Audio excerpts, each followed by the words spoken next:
I am the Tofu Golem. Please enjoy the video. Start by acknowledging one fact you need to know about iPhone 13 hardware. iPhone 13 does not include a built-in fingerprint sensor Apple calls Touch ID. That means you cannot set a finger in settings like on older devices. You have 3 realistic options to use fingerprints instead. Option 1 is an external fingerprint accessory that connects via Lightning or Bluetooth. Option 2 is using an Apple Watch to unlock the phone. Option 3 is relying on Face ID for most secure, built-in authentication. First, choose a certified Lightning or Bluetooth fingerprint sensor that supports iOS.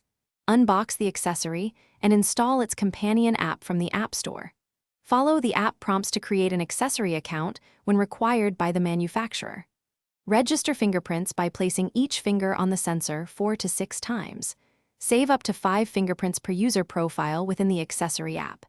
Enable device unlock, app authentication, and Apple Pay support if the accessory documentation permits these features. To use your fingerprint, wake the iPhone and tap the external sensor as instructed by the accessory. The accessory forwards authentication to iOS according to its integration method. You can unlock the phone, confirm app logins, or approve payments where supported.